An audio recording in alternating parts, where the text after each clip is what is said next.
Welcome to the Endo Belly Girl podcast. I'm your host, Alyssa Chavez.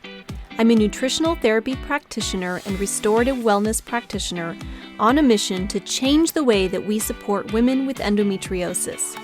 Endo is a full-body disease that impacts your mind, body, and spirit in countless ways that aren't often addressed the way that women truly deserve.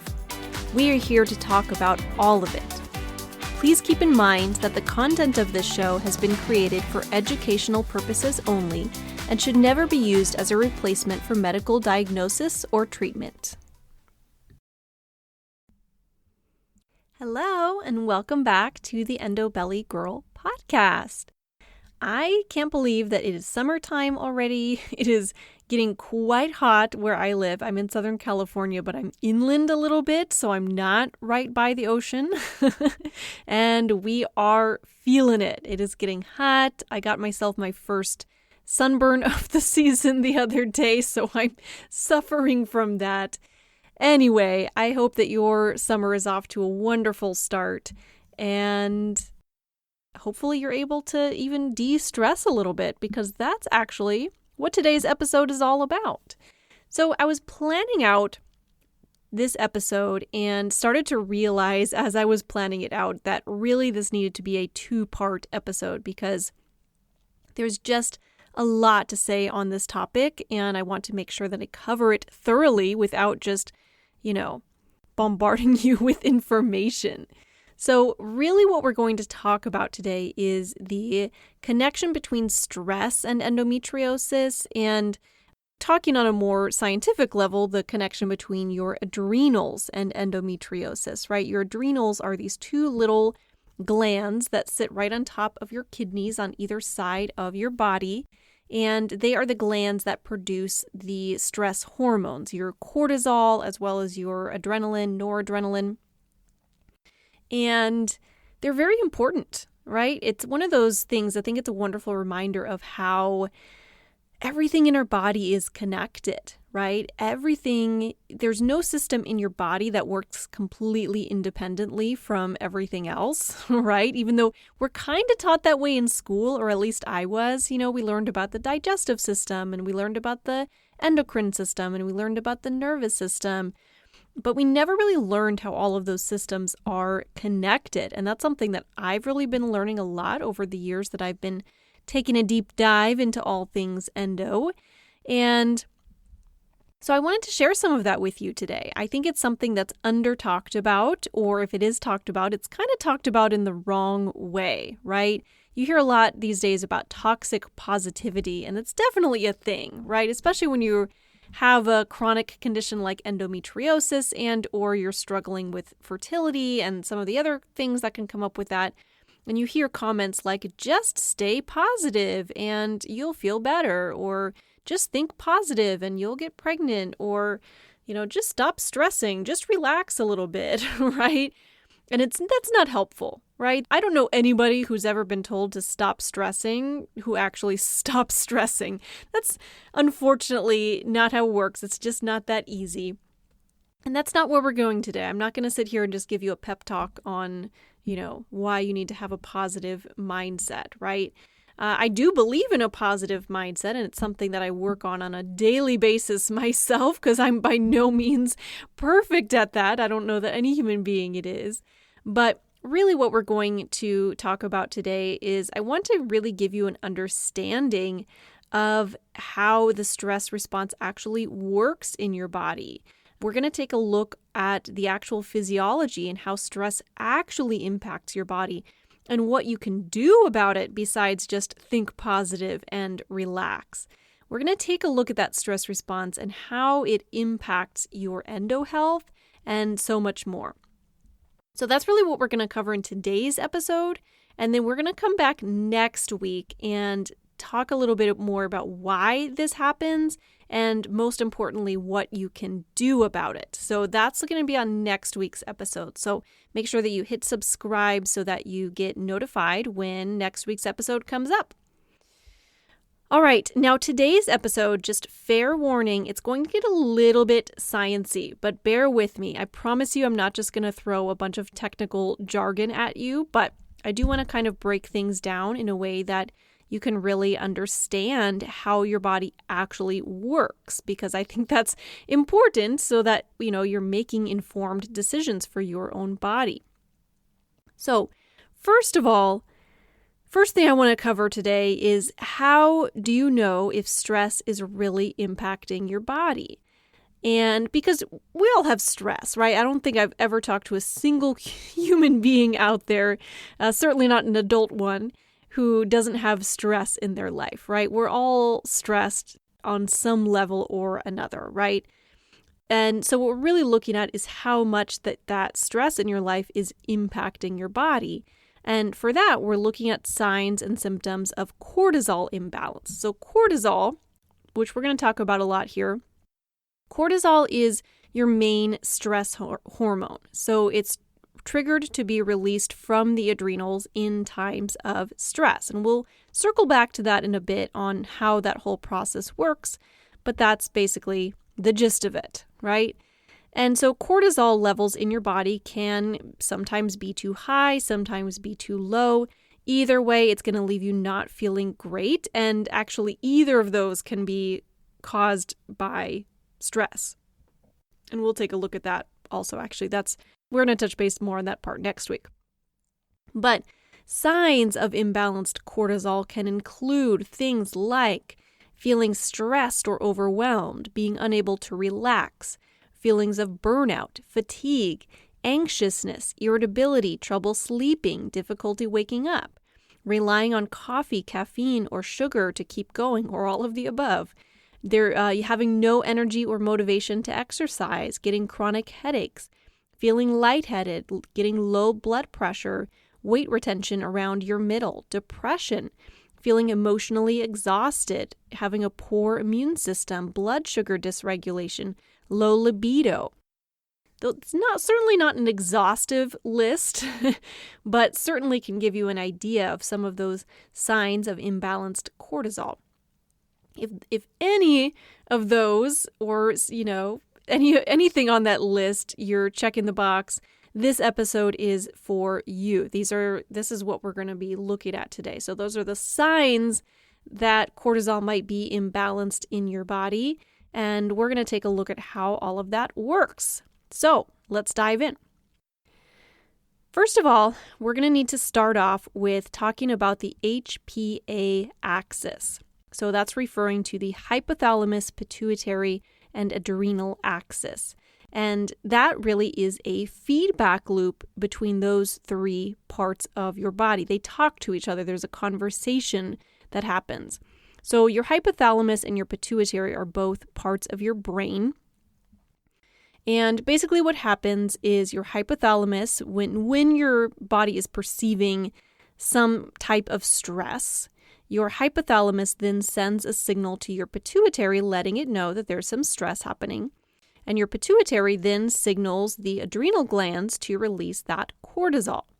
And then the cortisol levels circulate in the blood and end up sending feedback back to the hypothalamus to then adjust. Do we need more cortisol? Do we need less cortisol?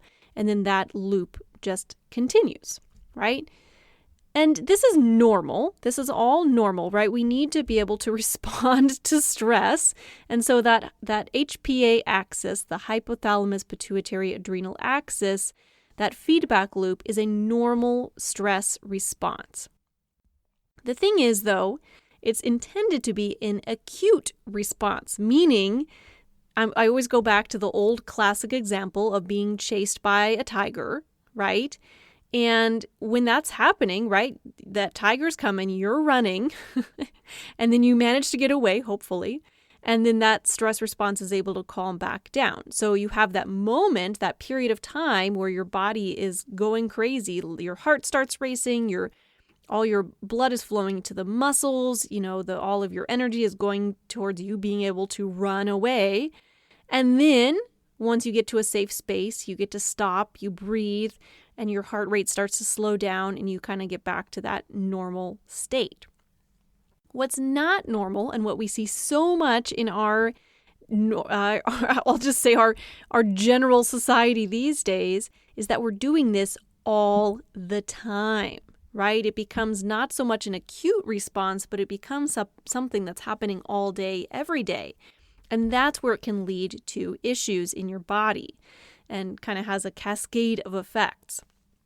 That includes impacting endometriosis. Yes, because I know that's why you're here at the end of the day.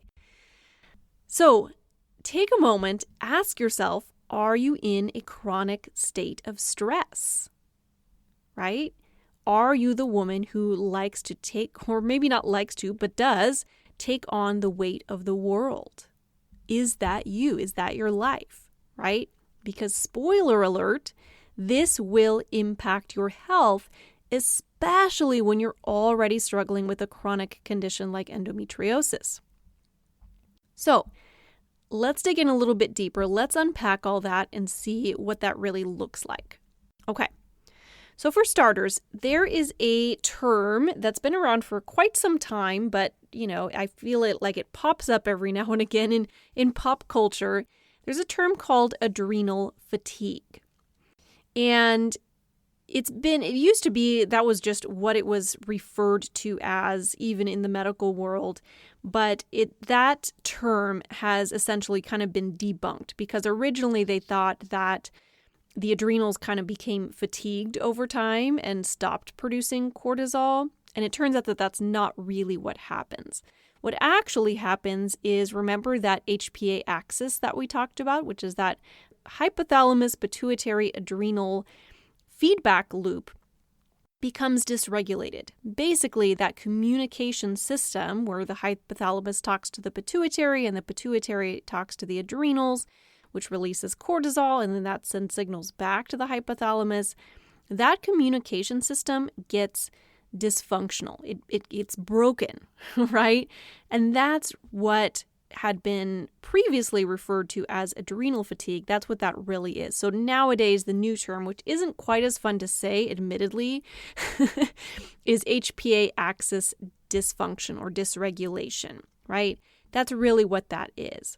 So the way I like to picture it when we're talking about that communication system issue is, imagine that you're a kid and living at home, your mom is just always yelling all day, every day. She's yelling at you about this, she's yelling at you about that. When that's just happening all day, every day, eventually it just starts to fall on deaf ears where you almost just don't even hear her, right? Because you're just hearing that all the time.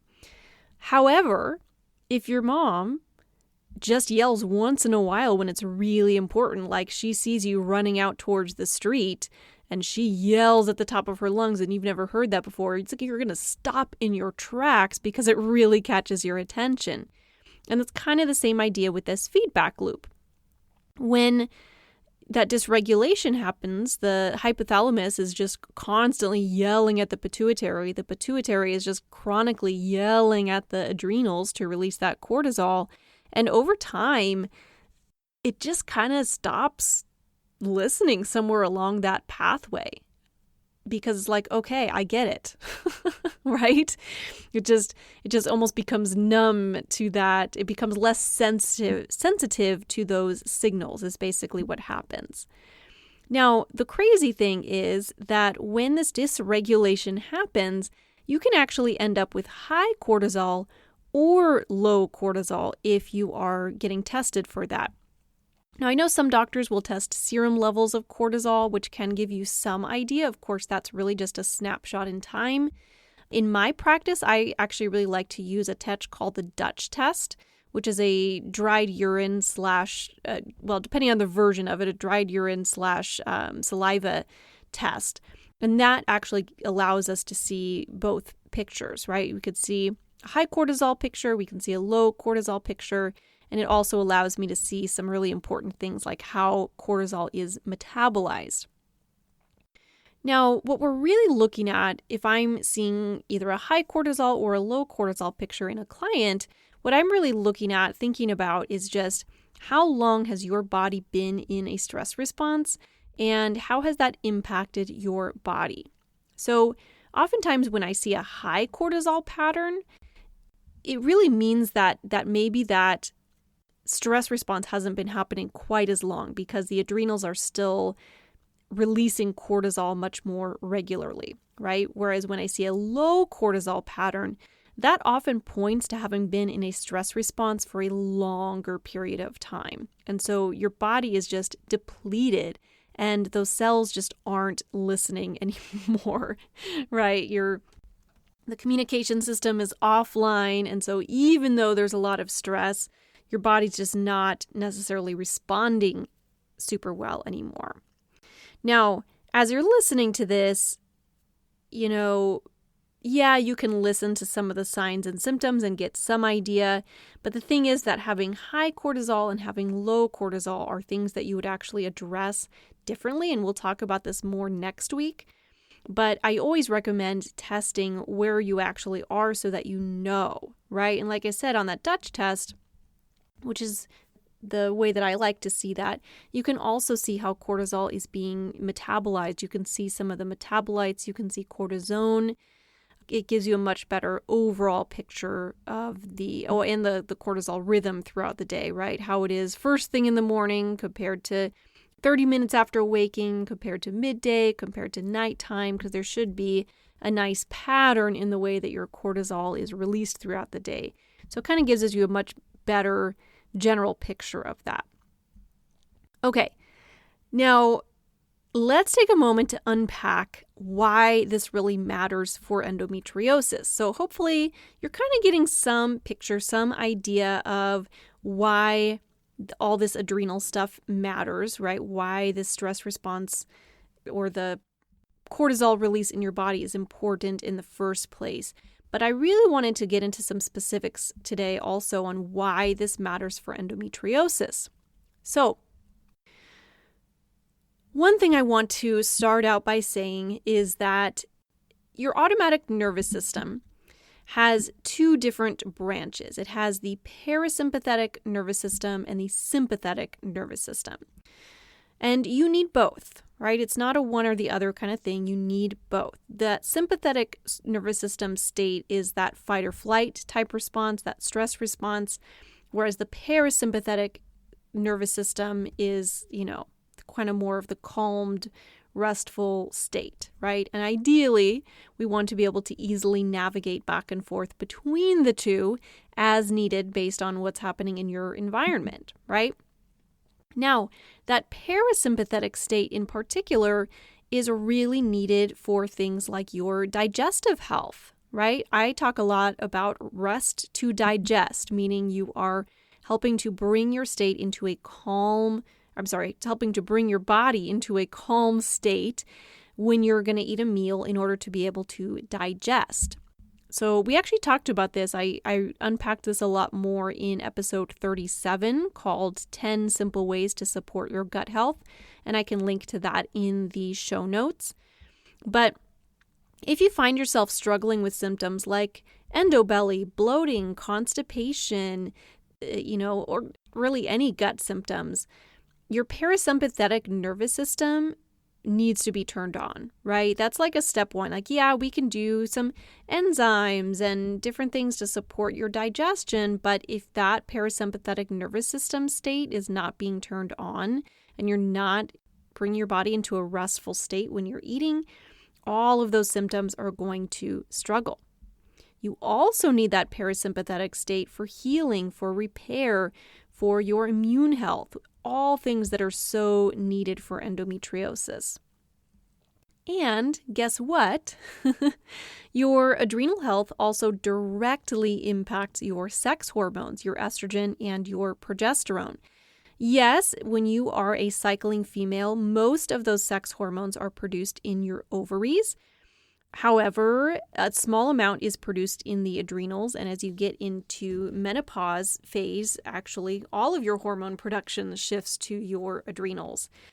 And even when your sex hormones are being produced by your ovaries, they still are responding to your body's stress levels, right?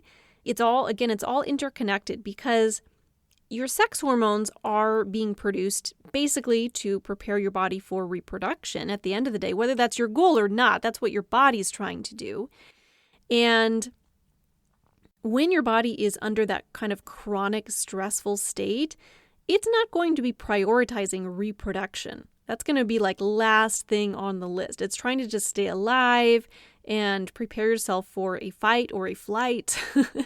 So something like creating a new human being is just not going to be high on the list.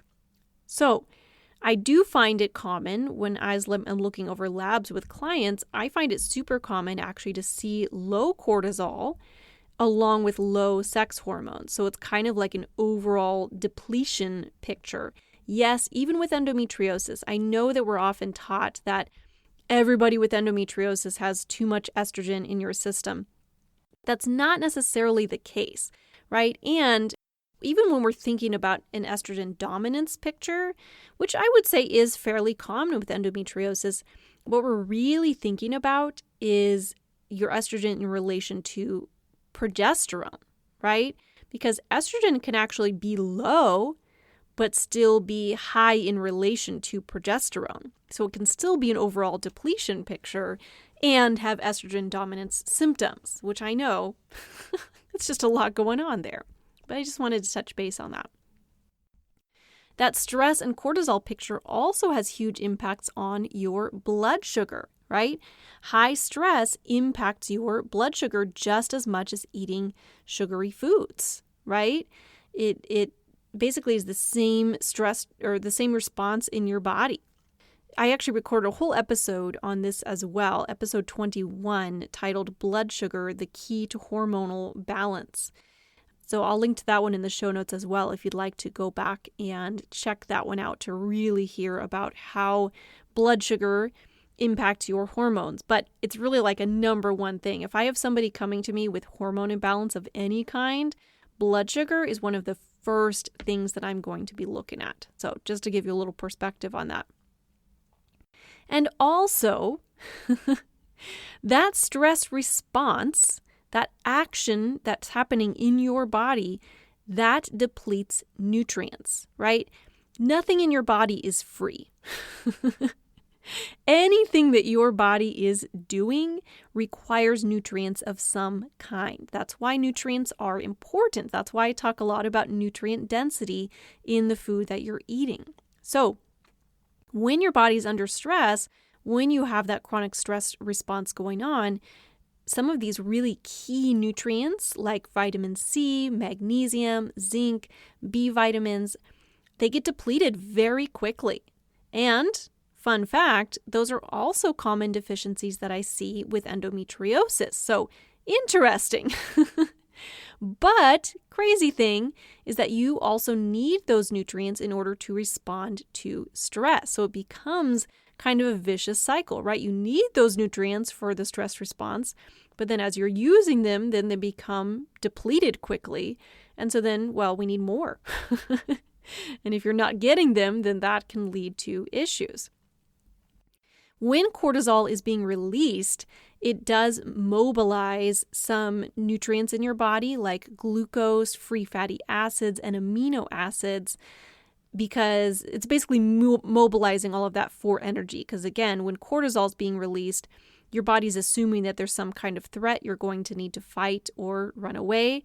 And so you're going to need resources for that. And so it starts to mobilize some of those resources into your bloodstream. And those can end up being depleted as well. One of the many reasons that eating a nutrient-dense diet is so important. In next week's episode, we're going to be talking a little bit more about how to eat to support your adrenals and your stress response. But just know that it is super important, right? Now, here's the crazy thing, though, is that cortisol is actually an anti-inflammatory hormone, right? So it's not, cortisol in and of itself is not going to necessarily contribute to that inflammatory state in your body that we see so much with endometriosis.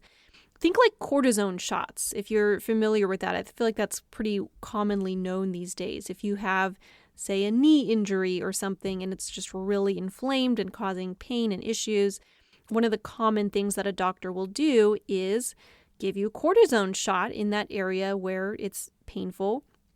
And that cortisone is a form of cortisol, which helps to anti-inflame. So cortisol itself is anti-inflammatory, and that's really why a low cortisol picture can contribute to overall inflammation, right? If you don't have that cortisol in your body to help with that anti-inflammation, that can be potentially an issue, especially when you already have an inflammatory condition happening.